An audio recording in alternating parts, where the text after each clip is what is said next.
Momentos que para él los siente como momentos convulsionados, como momentos difíciles en los que muchas veces y en determinados momentos sintió debilitarse su ánimo, sintió desfallecer su fortaleza, su fuerza. El Salmo 102 así lo habla, lo dice, preguntas, cuestionamientos que él se hace y que él realiza.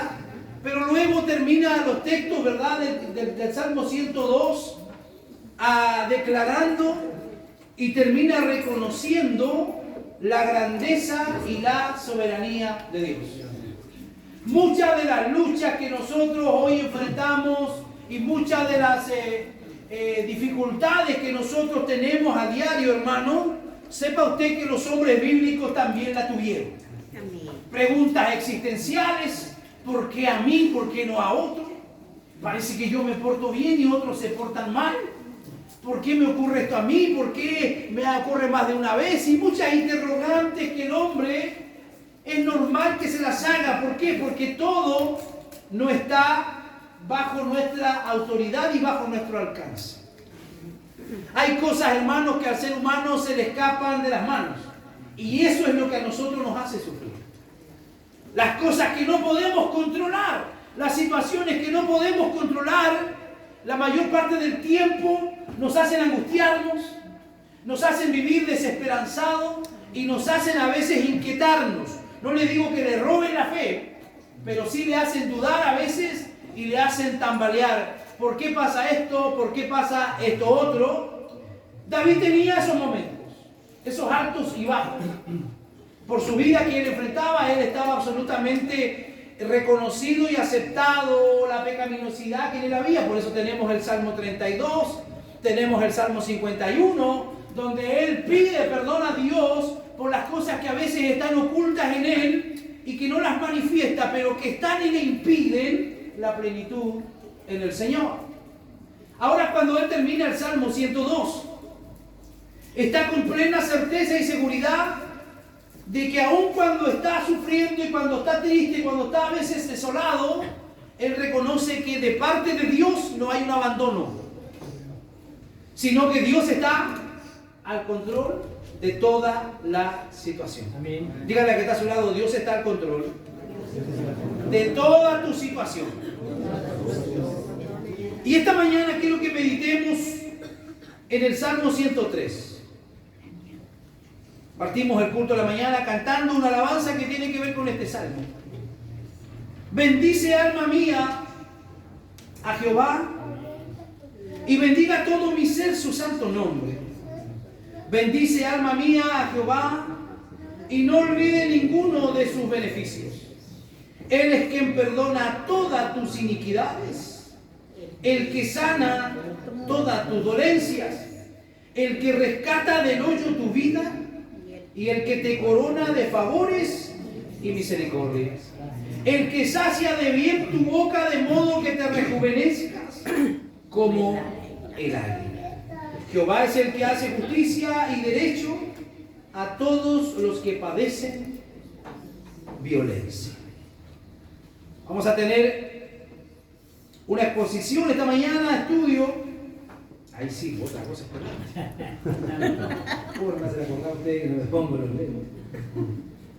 La Real Academia Española dice que la palabra gratitud es un sentimiento que obliga a una persona a estimar el beneficio o a estimar el favor que otro le ha hecho o ha querido hacer y a corresponderle en todas las formas posibles.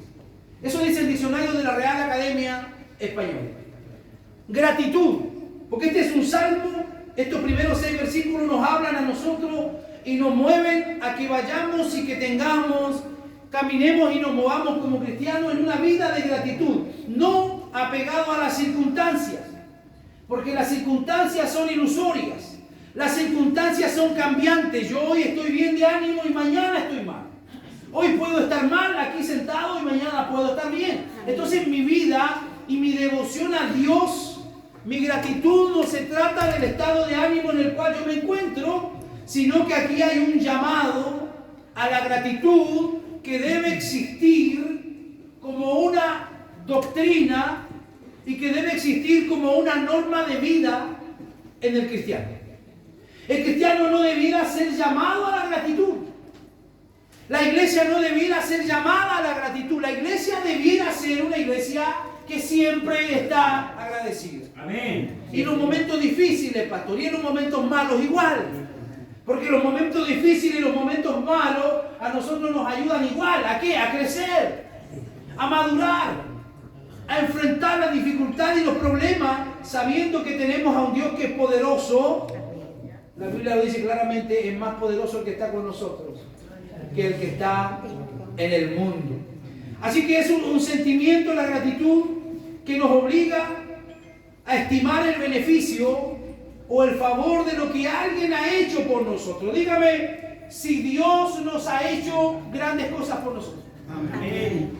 ¿A cuántos de ustedes Dios les ha hecho grandes cosas? Amén. Amén. Y cuando hablamos de grandes cosas no estamos hablando ni de riqueza ni de cosas materiales, sino que estamos hablando de una obra que uno no puede ir y comprar en la farmacia. La salvación, la gratitud, el gozo, la alegría, esas son cosas que uno no puede ir a comprar en una ferretería, sino que vienen directamente desde Dios. Entonces nosotros tenemos que aprender a reconocer y a recordar que tenemos suficientes motivos para alabar a Dios. Hay motivos suficientes para alabar a Dios. Repito, aun cuando las cosas no salen como yo quiero, aun cuando mis proyectos no salen como yo los espero, hay motivos suficientes para alabar a Dios. Hay cosas que ha hecho Dios por las cuales nosotros debemos alabar. Pero que también nos ayudan estas cosas a permanecer firmes cuando enfrentamos momentos difíciles. Después que David da una mirada a las misericordias de Dios, después que David en una etapa de su vida, como dije antes, se sienta y comienza a analizar y comienza a poner en la balanza lo que está viviendo con todo lo que Dios le ha permitido vivir desde su infancia. Él comienza a poner en la balanza y él comienza a ver que Dios no ha sido malo con él. Él llega a la conclusión de que Dios en ningún momento ha sido malo con él, sino que todas las cosas que le ha tocado vivir ha sido necesario para el propósito que Dios tenía con David como ser uno de los más famosos, ¿verdad?, y grandes reyes de Israel. Un siervo de Dios, un hombre que Dios le dice de alguna manera que David tiene el corazón conforme al corazón de Dios. Así que lo que hace David es que en sus misericordias él haya esperanza en el pacto de Dios con su pueblo y en la relación que Dios tiene para con su pueblo. Dios es un Dios de pacto, ¿cuántos lo saben? Amén. Y usted sabe lo que es un pacto, ¿verdad? Amén. Hemos enseñado nosotros aquí muchas veces teología del pacto. El pacto es un compromiso que no puede ser roto. El pacto es un compromiso que se hace con una seriedad y solemnidad absoluta que ninguna de las partes debe romper. Porque si alguna de las dos partes rompe el pacto, entonces el sacrificio que se entregó en el pacto es un reflejo que le va a ocurrir exactamente lo mismo a esa persona. Así que cuando nosotros alabamos la gloria de Dios y alabamos el pacto de Dios con su pueblo, estamos diciendo que Dios ha hecho un pacto con su pueblo que nada ni nadie lo va a poder romper. Amén. Así que aún en los momentos más difíciles de nuestra vida, nosotros tenemos la promesa de que Dios es fiel y que Dios está con nosotros. Él dijo a la persona de Jesús: yo estaré con vosotros todos los días hasta el fin de los tiempos, hasta el fin del mundo. Así que si hay algo con seguridad, hermano, en nosotros es que Dios tiene un pacto con su pueblo y en la relación que Dios tiene para con su pueblo. Dios es un Dios que de alguna manera se relaciona diariamente con nosotros, hermano. Dios no es un Dios al cual nosotros podemos tener la figura, la imagen de un Dios entronizado. Cuando nosotros nos vamos al ámbito teológico, podemos decir y enseñar que Dios es trascendente. Dios está por sobre toda la creación. Él está por sobre la creación. Pero también entendemos que Dios de manera inmanente vive en nosotros.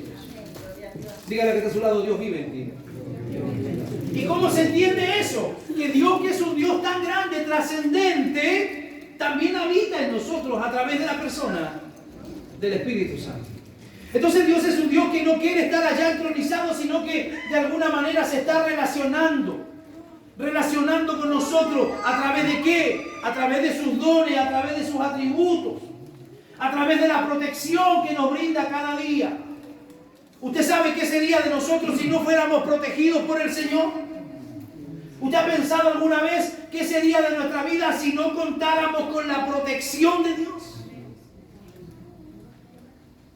Tenga por seguro que el enemigo le daría a usted, pero como caja, como bombo en fiesta le daría.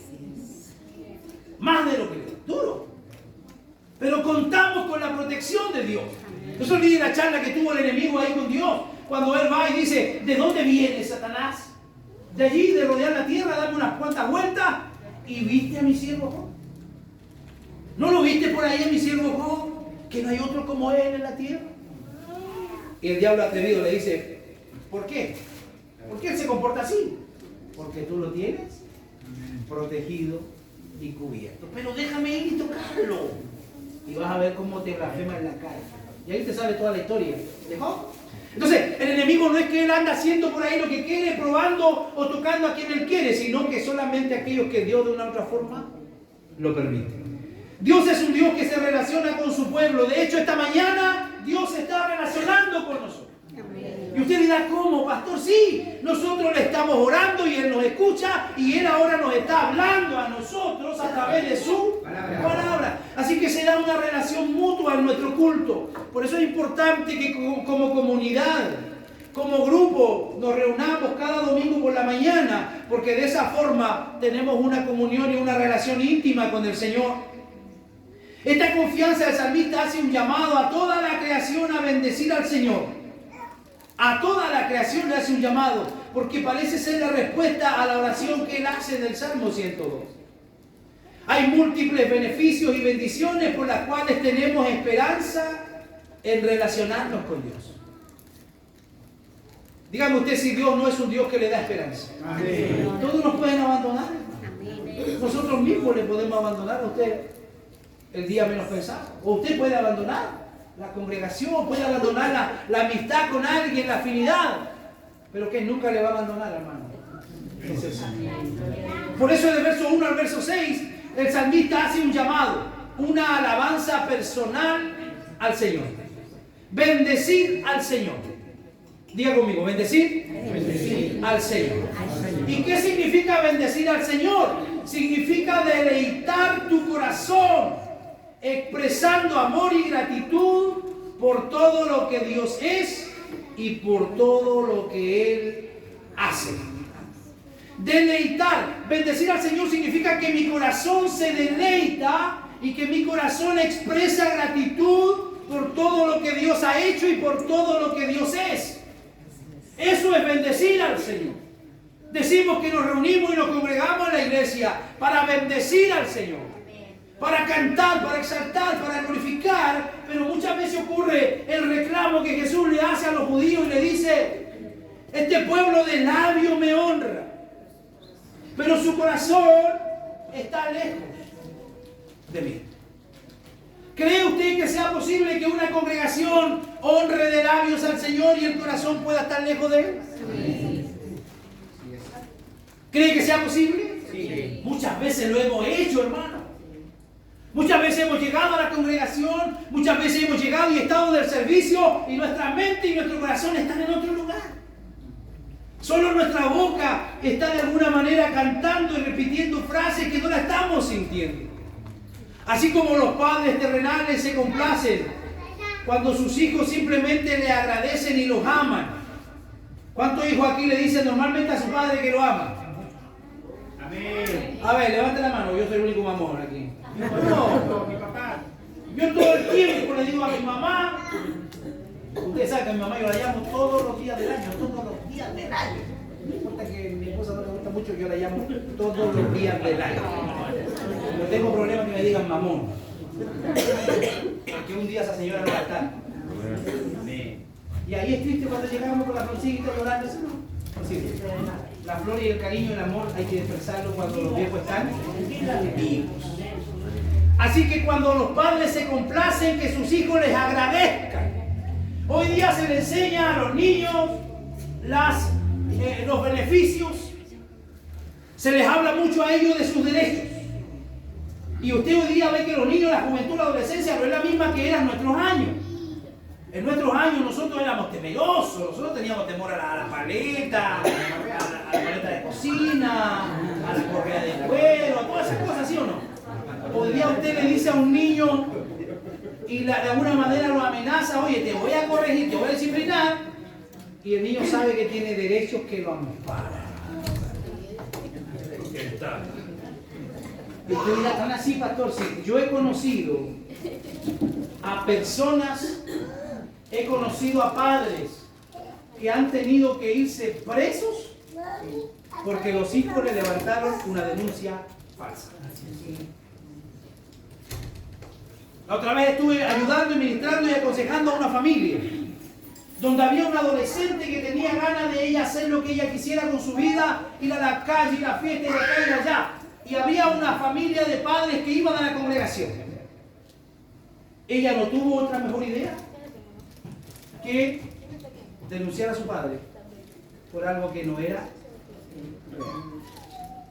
Mientras todo esto se investiga, el pobre hombre tiene que ir a meditar allá por algo que nunca hizo. Entonces ese tipo de cosas que hoy la sociedad enseña a nuestros jóvenes, a nuestros niños, porque eso se lo enseñan en el liceo, en los colegios. Tú tienes derecho y tienen que respetarte tus derechos, pero no le enseñan las obligaciones.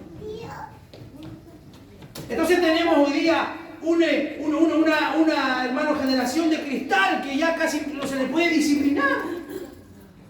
Porque prácticamente te tienen ahí como atrincherado y te tienen como amenazado. Te voy a denunciar. Tú no puedes hacer esto, tú no puedes hacer lo otro. Esto es mi derecho.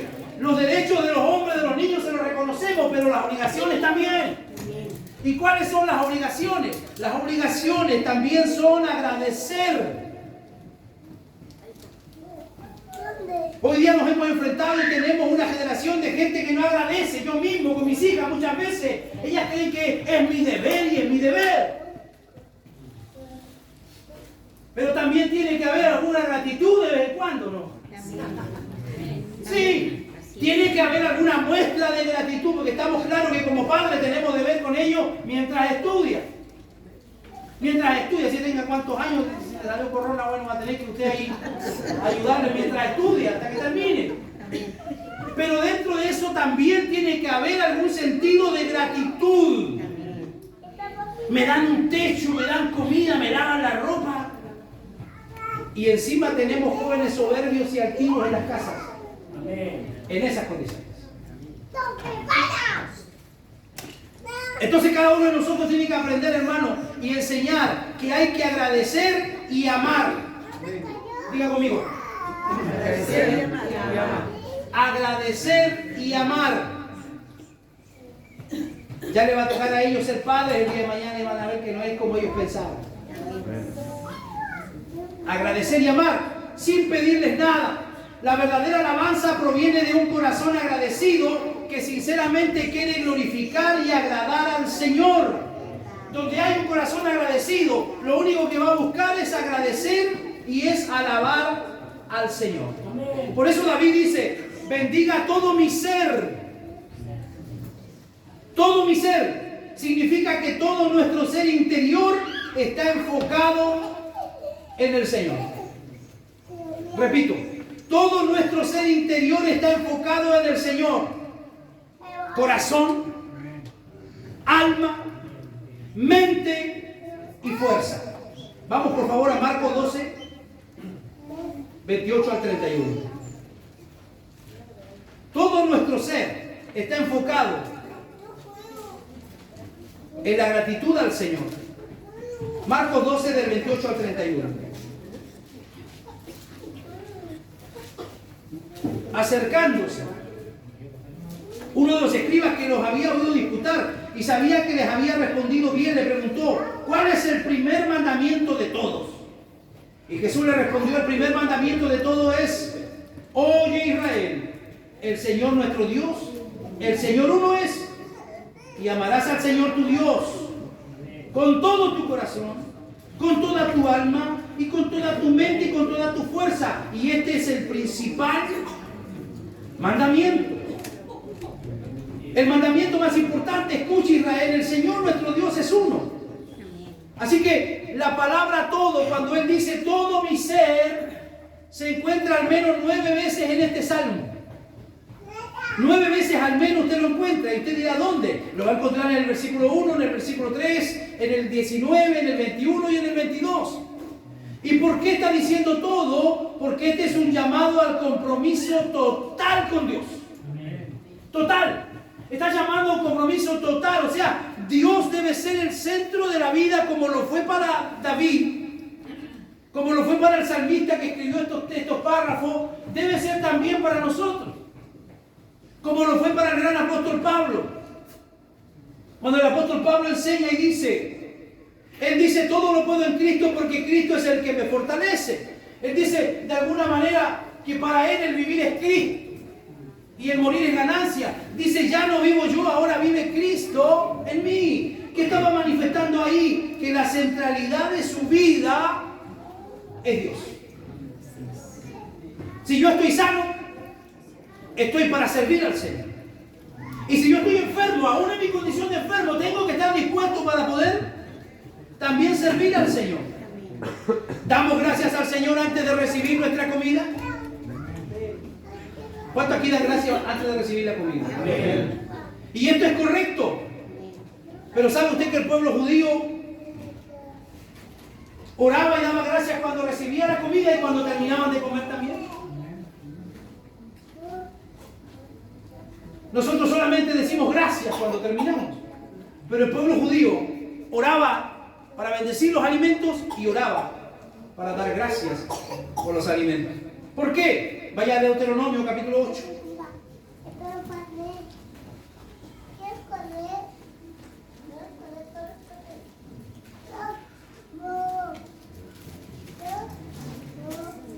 ¿Qué es lo que nos dice Deuteronomio capítulo 8? Versículo 7 en adelante.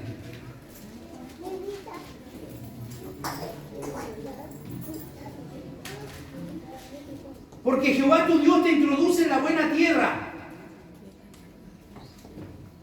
tierra de arroyos, de aguas, de fuentes, de manantiales que brotan en vegas y montes, tierra de trigo y cebada, de vides, higueras y granado, tierra de olivo, de aceite y de miel, tierra en la cual no comerás el pan con escasez, ni te faltará nada en ella, tierra cuyas piedras son hierro y cuyos montes sacarás cobre, y comerás y te saciarás, y bendecirás a Jehová tu Dios por la buena tierra que te hará. Fíjense con ese último versículo. Y comerás y te saciarás. ¿A cuánto le pasa eso todos los días? Amén. Comemos y quedamos saciados porque Dios así nos permite. Pero vamos al verso 11. Cuídate de no olvidarte de Jehová tu Dios, para cumplir sus mandamientos, su decreto y sus estatutos que yo te ordeno hoy. No suceda que comas y te sacies y edifiques buenas casas en las que habites, y tus vacas y tus ovejas se aumenten, y la plata y el oro se te multiplique, y todo lo que tuvieres se aumente, y se enorgullezca tu corazón y te olvides de Jehová tu Dios, que te sacó de la tierra de Egipto, de casa de servidumbre. El verso 17. Y digas en tu corazón, mi poder y la fuerza de mi mano me han traído estas riquezas. Si no, acuérdate de Jehová tu Dios, porque Él te da el poder para hacer las riquezas, a fin de confirmar su pacto que juró a tus padres como en este día. Amén. Mas si llegares a olvidarte de Jehová tu Dios y anduvieres en pos de dioses ajenos, y le sirvieres y a ellos te inclinares, yo lo afirmo hoy contra vosotros que de cierto perecerá. Amén. Uy, ¿cuántos años atrás Dios le entrega estas palabras a Moisés? Miles de años. Pero la condición del ser humano sigue siendo la misma. Comes, te sacias y te olvidas. Comes, te sacias y te olvidas. Trabajas, te enriqueces y te olvidas. Trabajas, haces dinero y te olvidas. Trabajas, construyes, edificas una linda casa y te olvidas de Dios. El llamado del Señor esta mañana es a la gratitud, a no olvidarse de dónde Dios nos ha sacado. Amén. A no olvidarse y a pensar, a analizar, si el Señor no nos hubiera llamado, no nos hubiera salvado, ¿cuál sería nuestra realidad? Cuídate de no olvidarte. Cuando el salmista habla aquí, dice, Él es el que perdona tus iniquidades. La palabra traducida para perdonar se usa solo al perdón de los pecados de los pecadores. La palabra iniquidad representa el pecado como algo retorcido y distorsionado. Vamos por favor a Efesios 1:7. Él es el que perdona todos tus pecados. Efesios 1:7. ¿En quién tenemos redención por su sangre? El perdón de pecados según las riquezas de su gracia. Dios es bondadoso, Dios es rico. Él compró nuestra libertad con la sangre de su Hijo y perdonó nuestros pecados. Colosenses 1:14.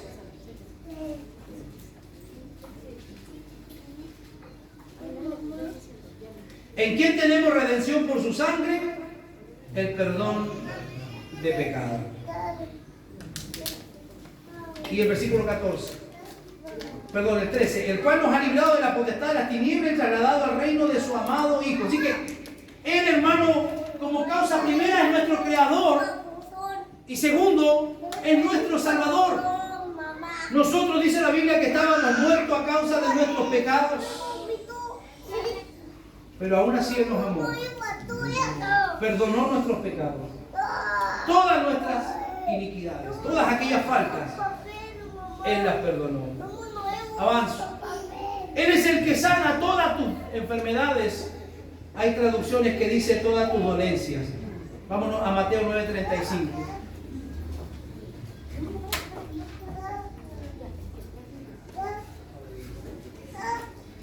Pregunto a la iglesia, ¿usted cree que Dios todavía sana? Amén. ¿Cuántos aquí han sido sanados por el Señor? Levánteme su mano, por favor. Amén. ¿Quién le puede decir a sus hermanos que Dios no sana? Nadie. ¿Qué dice Mateo 9:35? Recorría Jesús todas las ciudades y las aldeas, enseñando en la sinagoga de ellos, predicando el evangelio del reino y sanando toda enfermedad y toda dolencia en el pueblo. Hay situaciones, queridos hermanos, y hay momentos donde Dios no va a sanar porque no está dentro de su voluntad y su propósito. Ustedes tienen el ejemplo del gran apóstol Pablo. Pablo, un ejemplo para nosotros hoy por excelencia. Dice la Biblia que en 3 oportunidades le pidió al Señor y le dijo: Señor, sácame este aguijón. Y el Señor le dice: Pablo, bástate mi gracia. Confórmate con mi salvación, confórmate con el regalo que te he dado de salvación, de vida eterna, porque mi poder se perfecciona en tu debilidad.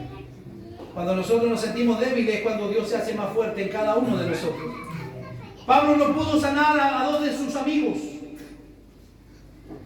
Filipenses 2 del 25 al 30.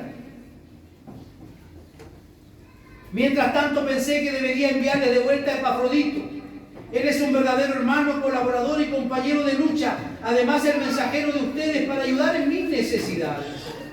Es cierto que estuvo enfermo, incluso a punto de morir, dice. Pero Dios tuvo misericordia de él como también la tuvo de mí para que yo no tuviera una tristeza más grande. Así que estoy aún más ansioso por enviarlo de regreso a ustedes, porque sé que ustedes se pondrán contentos al verlo y entonces ya no estaré tan preocupado por ustedes. Recíbanlo con amor y alegría y denle el honor que una persona como él merece, porque arriesgó su vida por la obra de Cristo y estuvo al borde de la muerte, mientras hacía por mí lo que ustedes no podían desde tan lejos. Y también hay una lectura allí donde habla Pablo, dice: Erasto se quedó en Corinto y a Trófimo lo dejé enfermo en Mileto. O sea, Aún con toda la autoridad y el poder y los dones que tenía Pablo, hay momentos en donde él no puede ejercer ese don y darle sanidad a alguien, porque está fuera de los propósitos y los planes del Señor. Yo quisiera que todo el mundo fuera sanado. Y quisiéramos ir al hospital y poner manos a todos los enfermos y que todos se sanen. Pero eso tiene que ver con la soberanía de Dios y con la voluntad del Señor. Entonces, ¿qué me está diciendo, pastor? ¿Que no oremos por los enfermos? No, no le estoy diciendo eso. Yo le digo que nosotros tenemos que orar, pero ¿quién sana? Dios. Y si usted ora y el enfermo no se sana, usted no se sienta mal, el poder no es suyo. El poder es de Dios. El cuerpo del creyente no será librado por completo de la debilidad y la enfermedad hasta que sea redimido y glorificado el regreso de Jesucristo. En las Escrituras la enfermedad a veces se usa como una imagen del pecado y la curación como una imagen de la salvación. Tenemos ahí el ejemplo de la mujer que estuvo con flujo durante 12 años hasta que se encontró con el Señor le dio la libertad. Tenemos a Bartimeo el ciego, tenemos al del templo de la hermosa, tenemos a muchos que recibieron sanidad de una forma milagrosa, pero tiene que haber habido otros que no fueron sanados. ¿Por qué? Porque está en la soberanía de Dios. Y Él bendice y Él sana, ¿verdad? Dice la Biblia que tendrá misericordia de quien Él quiera tener misericordia. El salmista dice, Él es el que redime o el que rescata del hoyo tu vida. ¿Cuántos de nosotros, levánteme su mano, fueron rescatados en el momento crucial de su vida? Amén. Cuando ya no había vuelta, cuando ya no había retorno, cuando no había otra forma de cambiar de rumbo, entonces la palabra del Señor dice que Él es el que rescata del hoyo tu vida. Rescatar tiene que ver con la palabra redimir, y redimir tiene que ver con el término comprar. Hay un precio que se pagó por nuestro rescate. Hay un precio que se paga por nuestro rescate. ¿Y cuál fue ese precio? La sangre de nuestro Señor Jesucristo. La declaración aquí describe a Dios rescatando a alguien a punto de caer en un pozo, en un hoyo. Y el pozo es un símbolo del Seol. Es un símbolo del mundo de los muertos. El propio David a menudo estaba muy cerca de la muerte, por lo que tal vez tenía en mente la muerte prematura. Es el que rescata del hoyo tu vida. Muchas veces a David, Dios mismo lo libró de una muerte prematura. No se olvide que Saúl muchas veces quiso eliminarlo. Él mismo cuenta y dice que cuando era joven adolescente se enfrentaba al oso y al león. O sea, era un tipo que siempre estaba al borde de esa situación. Por eso él tenía la autoridad para decir, Él es el que rescata del hoyo tu vida. Si Él lo ha hecho con alguno de ustedes aquí, gloria al Señor, lo va a seguir haciendo y lo seguirá haciendo, lo seguirá rescatando y seguirá rescatando a una humanidad que está perdida. Amén. Que le va a dar un cambio, que le va a dar una nueva dirección a su vida. Por eso es que es importante que la iglesia entienda estos conceptos, hermano. No fue el pastor, no fue tu familia, no fue nadie que dio la salvación y que dio su vida por usted, sino fue la persona de Cristo. Amén. Fue Jesús el que dio su vida. Por tanto, ante Él nosotros tenemos que vivir y tenemos que expresar gratitud. Él es el que rescata del hoyo tu vida. Vuelvo y repito lo que dije antes. A veces vamos a enfrentar soledad. A veces vamos a enfrentar momentos depresivos. A veces vamos a enfrentar momentos difíciles y no va a haber nadie con usted. Porque eso es lo más probable. Eso es lo más probable. 60 o 70 que nos juntamos aquí los domingos, pero en los momentos que usted está sufriendo, no hay nadie. Y usted dirá, ¿por qué seremos malos hermanos? ¿Seremos una mala iglesia? No. Hay procesos y hay momentos donde el hombre tiene que estar por la compañía solamente de Dios. Porque va a lograr entender y va a lograr experimentar que el único que realmente lo puede rescatar del hoyo es Dios. Amén. Y no va a decir mañana, no, que fulano de tal me ayudó. No, es que fulanito de tal hizo esto por mí, hizo lo otro. Sino que va a decir, ¿sabe? Yo estaba muy mal, destruido, y Dios me sacó, Dios me restauró, Dios me perdonó. Es lo que muchos de nosotros podemos decir y podemos experimentar. David también sabía y alababa algo, que te corona de favores y misericordia. Ninguna corona se haya usado en comparación con la misericordia y la compasión de Dios. Estos atributos también aparecen ahí en los versículos 8 de este mismo Salmo. Y los creyentes reinarán en la vida los que recibieron la abundancia de la gracia. Vamos a Romanos 5:17.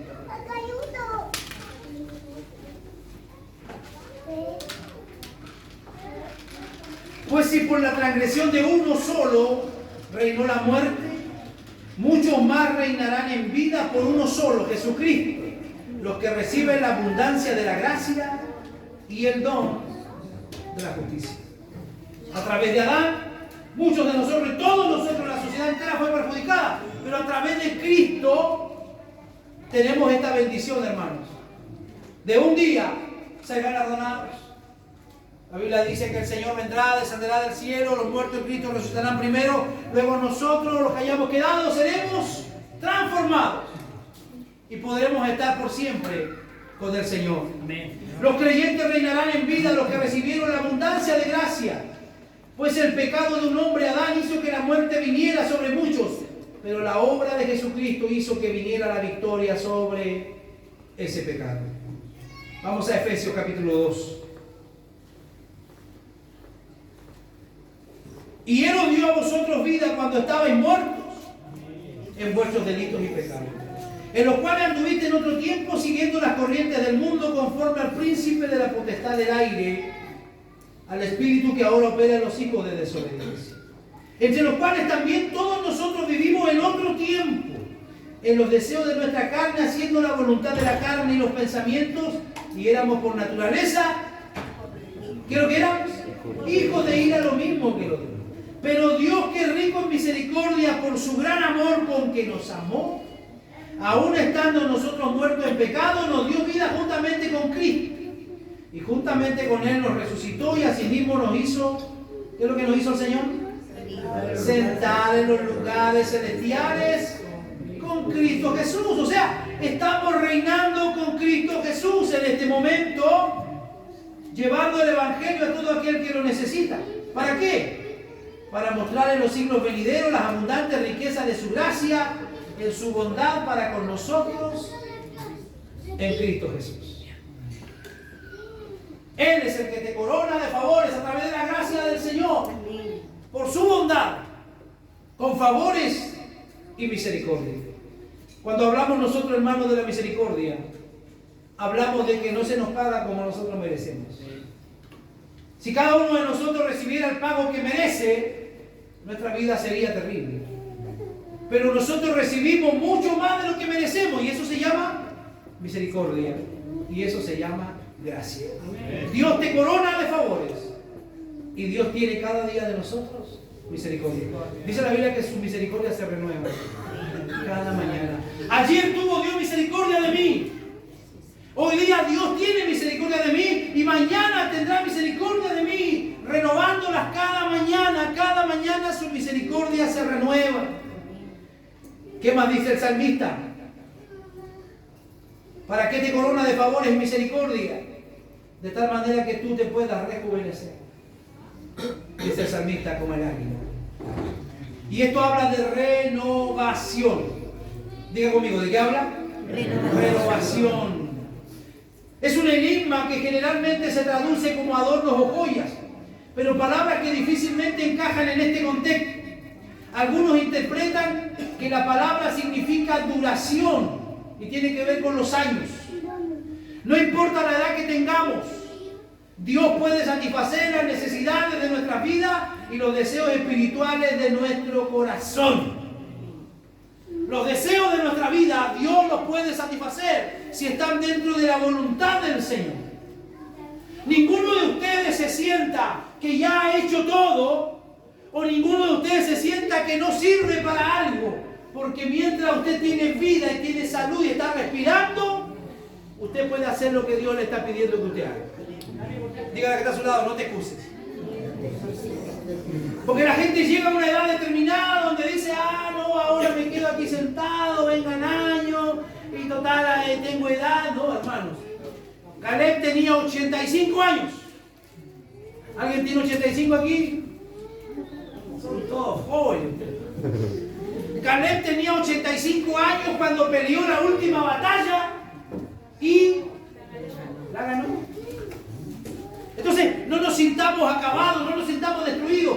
Dios es el que nos renueva y nos fortalece. Dile que está a tu lado, Dios te renueva. Y David, para ejemplificar, David para hacerse entender, David para tratar de explicar, él habla acerca del águila. Y el águila es un ave que nos da muchas enseñanzas, y no es que espiritualicemos de alguna manera esto. Pero el águila tiene procesos en su vida donde ella necesita ser renovada. El águila necesita renovar su plumaje. De vez en cuando se tiene que ir y ocultar en lo más alto de las cumbres de las montañas.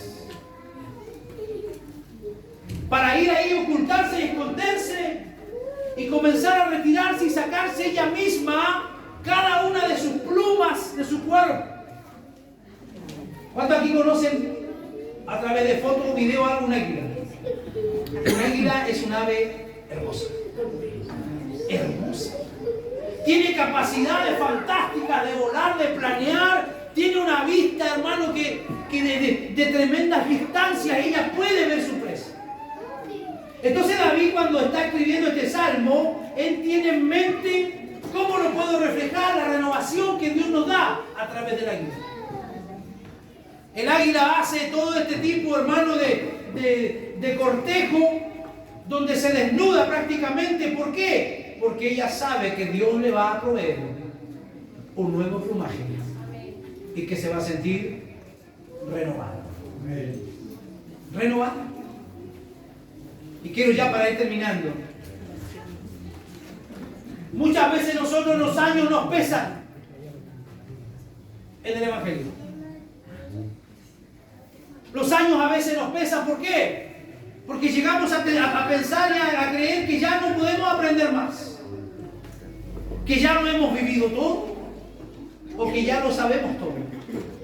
Pero cuando David escribe esta palabra, lo mismo que escribe el profeta Isaías en el capítulo 40, cuando él dice que aquellos que confían en Jehová recobrarán fuerza como las águilas. No solamente David aprendía de las águilas, sino el profeta Isaías, inspirado por Dios, también dice que los hombres recobrarán fuerza como las águilas. Necesitamos renovarnos. Necesitamos renovarnos día tras día, renovar nuestras metodologías, renovar nuestra búsqueda del Señor. Dios es un Dios que de una u otra manera se glorifica y se mueve en la historia. Dios se ha movido en la historia y Dios se está moviendo en la historia. Dios nunca está en el mismo lugar. Y yo puedo darle a usted esto como un ejemplo. Usted viene a la iglesia un día domingo y cantamos una alabanza y esa alabanza usted lo tocó y usted lloró, se emocionó con esa alabanza. Dios estuvo en esa alabanza para usted. Amén. Pero el otro domingo vamos a cantarla de nuevo y a usted no le pasa amén. Nada. Porque Dios nunca se mueve y Dios nunca está en el mismo lugar.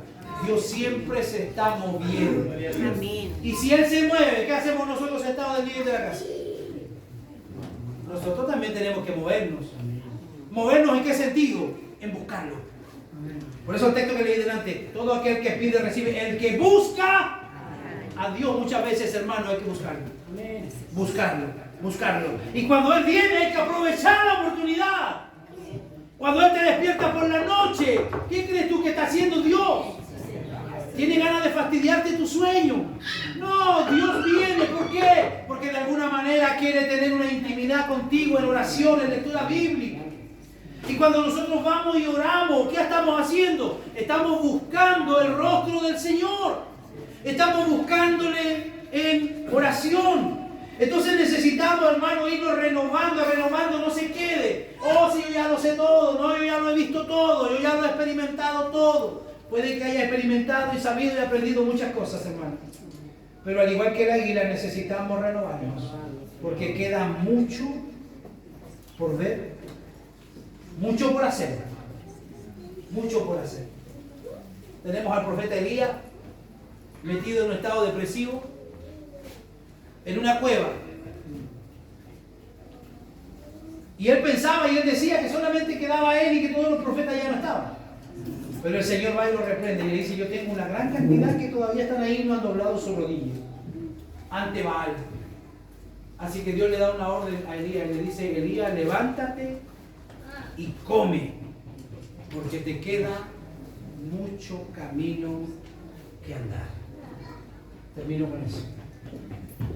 Hermano, coma. Coma la palabra, abrace la palabra, lea la palabra, busque al Señor, porque le queda mucho camino que andar.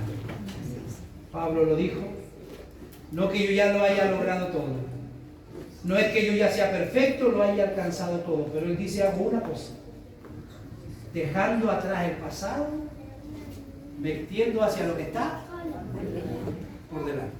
¿Cuántos saben que tenemos vida por delante? Amén. Tenemos trabajo por delante. Amén. Tenemos proyectos por delante. Tenemos milagros que ver por delante. Así que no siga llorando del pasado. Amén. Ni se quede detenido en el presente. Proyéctese. Dios ha de glorificarse en su vida. Dios ha de usarlo. Dios ha de moverse de una forma como usted no se lo imagina. Pero es necesario la renovación. Es necesario reconocer como iglesia que Dios es un Dios bondadoso, misericordioso, y que nosotros tenemos que movernos en gratitud. Bendice, alma mía, Jehová, decía. Y no te olvides de ninguno de sus beneficios. Año tras año Dios te ha alimentado, año tras año Dios te ha vestido, año tras año Dios ha cuidado de ti. No te olvides de ninguno de sus beneficios. Tómale la mano a alguien para que oremos al Señor. Mírelo a la cara y dígale: sea agradecido.